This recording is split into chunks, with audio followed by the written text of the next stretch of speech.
दोस्तों आज finally SBI clerk का रिज़ल्ट आ गया है और मैं कह ही नहीं सकता ये फीलिंग को मैं कैसे एक्सप्रेस करूँ। मेरा फाइनली एसबीआई क्लर्क में हो गया इस बार। मैं बता रहा हूँ ना कि जिस समय रिज़ल्ट आया ना, जैसी पीडीएफ में अपने रोल नंबर देखा, पूरा ऐसा लगा कि यार जितने साल की मेहनत है, जितने साल 2 ढाई साल मैंने बैंकिंग की तैयारी को दी है, उससे पहले मैं दूसरे एग्ज़ाम की तैयारी कर रहा था, वो भी बताऊँगा मैं आपको। All worth it. जैसे रिजल्ट आया, जैसे ही मैंने अपनी फैमिली को बताया, जो वो स्माइल थी मेरी मम्मी के चेहरे पे, मेरी फैमिली के चेहरे पे, यार वो बिलियन डॉलर्स की है। उसको कभी पैसे से हम तोड़ ही नहीं सकते। वो सबसे अमूल्य है। सबसे सबसे सबसे प्रीशियस गिफ्ट जो है ना, वो मेरे को आज मिला है। क्योंकि इन 4 5 सालों में जितना पेशेंस मैंने रखा है, उससे कई ज़्यादा पेशेंस मेरी फैमिली ने रखा है, मेरी मम्मी ने रखा है। वो हमेशा मेरे पे बिलीव करते रहे, मेरी फैमिली, मेरी मम्मी सब, कि हाँ भाई तेरा होगा, तू पेशेंस रख। हमने भी रखा है पेशेंस और हमें विश्वास है तेरा होगा। और आज उनका जो पेशेंस है, उनका जो सब्र का फल है, वो आज उनको मिला। मैं जितना खुश हूँ, मेरे से डबल ट्रिपल खुश मेरे पेरेंट्स हैं, मेरी मम्मी हैं, और मुझे बहुत देख के खुशी हो रही है मुझे वो देख के।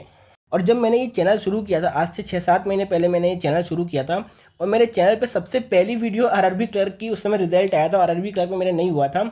और उसी दिन मैंने सोचा था कि जिस दिन मेरा बैंकिंग में किसी भी एग्ज़ाम में सिलेक्शन होगा ना, उस दिन मैं इस चैनल पे अपनी जर्नी बताऊंगा, और बताऊंगा कि मैंने कितना स्ट्रगल किया है, जिससे सबको मोटिवेशन भी मिल पाए। और हाँ, मेरे को अपने पर भी प्राउड फील हो कि हाँ यार, मैंने इतनी लंबी जर्नी तय करके आया, इतने एग्ज़ाम फेल किए, इतने एग्ज़ाम फेल किए, उसके बाद हुआ है। तो मैं वही जर्नी बताने वाला हूँ आपको। देखो, 2020 में मेरा ग्रेजुएशन हुआ, उसी साल मैंने यूपीएससी की तैयारी शुरू कर दी। मुझे यूपीएससी का सपना बहुत टाइम से था। जब से मैंने कॉलेज ज्वाइन किया था, मेरा ये एक ही एम था कि मैं यूपीएससी करूँगा, मेरे को आईएएस बनना है। ठीक है, मैंने 2020 में बहुत अच्छी तैयारी की, सब एकदम अच्छे से पढ़ा। 2021 में पहला प्रीलिम्स दिया और पहला प्रीलिम्स फेल हो गया। क्यों फेल हुआ? यूपीएससी में 2 एग्जाम होते हैं, एक जीएस 1 होता है और एक सीसेट होता है। जो कट ऑफ होती है वो जीएस 1 के बेस पे बनती है, और सीसेट वो जो कि सिर्फ क्वालिफाइंग होता है, उसके बेस पे, मतलब उसको हमें क्वालिफाइंग करना पड़ता है, उसके बाद ही हमारा प्रीलिम्स में सिलेक्शन होता है। ठीक है, मतलब प्रीलिम्स में हमारा पास होता है। तो मैंने इसमें जीएस 1 तो क्लियर कर दिया, मेरा सीसेट नहीं निकला। मतलब सोचिए, मेरा उस समय मैथ्स और क्वांट रीजनिंग इतना वीक था, इतना वीक था, कॉम्प्रिहेंशन इतना वीक था कि मेरा सीसेट नहीं निकला। जीएस 1 जिसके बेस में कट ऑफ बनना था वो क्लियर हो गया, लेकिन सीसेट नहीं निकला, जो कि क्वालिफाइंग पेपर था। ठीक है, उसके बाद 2022 में मैंने फिर से तैयारी की, फिर से 2022 का प्रीलिम्स एग्जाम दिया। रिजल्ट सेम रहा, जीएस 1 क्लियर हुआ, सीसेट नहीं हुआ। 2023 में फिर से सेम चीज़ हुई, जीएस 1 क्लियर हुआ, सीसेट नहीं हुआ। उससे मेरे को समझ में आया कि सीसेट मेरा इतना वीक है, इतना वीक है, कि मेरा बार बार सीसेट की वजह से मेरा सिलेक्शन रुक रहा है। 2023 का जो प्रीलिम्स एग्जाम हुआ था यूपीएससी का, 28 मई 2023 था। मैं एग्जाम दे के बाहर निकला, और वो जो एग्जाम कॉलेज में था, मेरे को याद है, कॉलेज के बाहर बैठ के मैं बहुत सोच रहा था कि यार मेरा सीसेट की वजह से नहीं निकल रहा। मैंने इतनी पढ़ाई की, मेरा जीएस 1 क्लियर हो गया। अब यूपीएससी की तैयारी को छोड़ते हैं, क्योंकि आप समझ सकते हो कि मैं भी एक मिडिल क्लास फैमिली से हूँ। मेरे को जल्दी से जल्दी एक फाइनेंशियल इंडिपेंडेंस चाहिए थी, अपनी फैमिली को सपोर्ट करना था। जिस सीसेट ने मेरा पूरा करियर बिगाड़ा है, ऐसे एग्जाम को पकड़ूंगा जिसमें सारी सीसेट की चीज़ें आती हो, और उस एग्जाम को मैं क्वालिफाई करूंगा। ठीक है, मैंने उस दिन ये सोचा। और दूसरा रीज़न ये था बैंकिंग की तैयारी में आने का, क्योंकि बैंकिंग में साल में 6 पेपर होते हैं।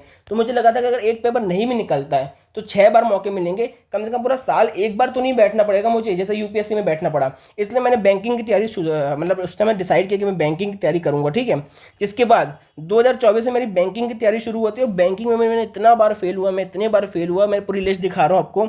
2024 में सबसे पहले मैंने आरआरबी क्लर्क दिया, फेल्ड हो गया। पीओ दिया, वो भी फेल्ड हो गया।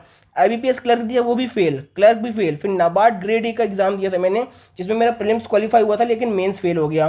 फिर 2025 में आईडीबीआई जैम का एग्जाम दिया, जिसमें मेरा वेटिंग लिस्ट में नाम था, फाइनल सिलेक्शन नहीं हो पाया था। इसमें भी मेरे पेरेंट्स को बहुत उम्मीद थी, लेकिन उस समय भी डिसअपॉइंटमेंट मिली हमें।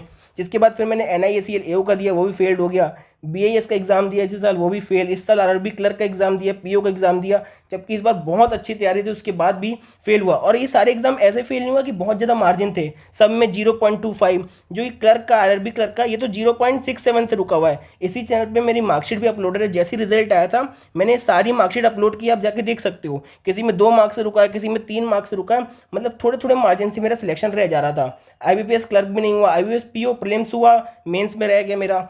आईबीपीएस क्लर्क भी नहीं हुआ इस साल का, और एसबीआई पीओ भी नहीं हुआ। फाइनली एसबीआई क्लर्क में मैं पास हुआ।